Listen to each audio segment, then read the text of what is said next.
ଶହ ଶହ ବର୍ଷ ଧରି ଗୋଟିଏ ଭବିଷ୍ୟବାଣୀ ଲୁଚି ରହିଛି, ଗୋଟିଏ ରହସ୍ୟ ଯାହା ବୋଧହୁଏ ଖାସ୍ ଆମରି ସମୟ ପାଇଁ ଲେଖା ହୋଇଥିଲା।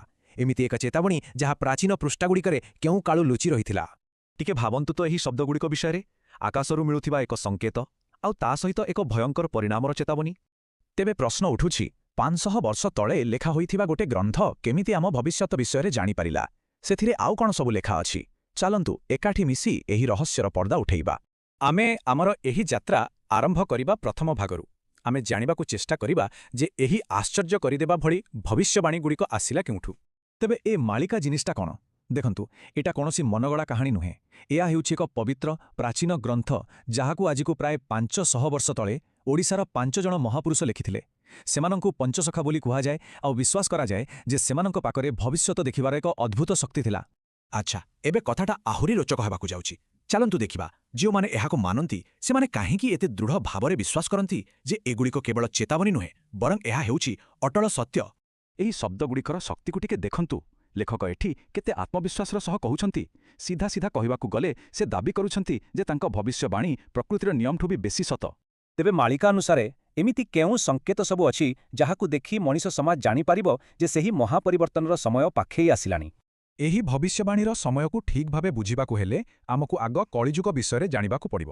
ଏହାକୁ କୁହାଯାଏ ପାପର ଯୁଗ, ମାନେ ଏମିତି ଏକ ସମୟ ଯେତେବେଳେ ଅଧର୍ମ ଆଉ ଅନ୍ୟାୟ ଚରମ ସୀମାରେ ପହଞ୍ଚିଯିବ। 4,32,000 ବର୍ଷ। ଶାସ୍ତ୍ର ଅନୁସାରେ କଳିଯୁଗର ପୂରା ସମୟ ସୀମା ହେଉଛି ଏତିକି।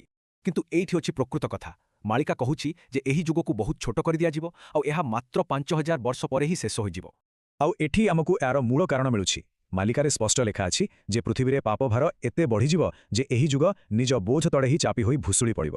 ମାଳିକାରେ କିଛି ନିର୍ଦ୍ଦିଷ୍ଟ ଆଉ ଅଜବ ଘଟଣା ବିଷୟରେ କୁହାଯାଇଛି, ଯାହାକୁ ଦେଖି ଆମେ ଜାଣିପାରିବା ଯେ ଅନ୍ତିମ ସମୟ ଆସିଗଲାଣି। ଆଉ କିଛି ଲୋକଙ୍କ ମତରେ ଆମେ ଆଜିକାଲି ସେହି ସବୁ ଘଟଣା ଆମ ଚାରିପଟେ ଘଟୁଥିବାର ଦେଖିବାକୁ ପାଉଛେ। ଆଉ ଏସବୁ ଆମକୁ ସିଧା ନେଇ ଆସୁଛି ଭବିଷ୍ୟବାଣୀର ମୂଳ କେନ୍ଦ୍ରକୁ, 2026 ମସିହାରେ ଘଟିବାକୁ ଥିବା ସେହି ଭୟଙ୍କର ମହାପ୍ରଳୟ ବିଷୟରେ।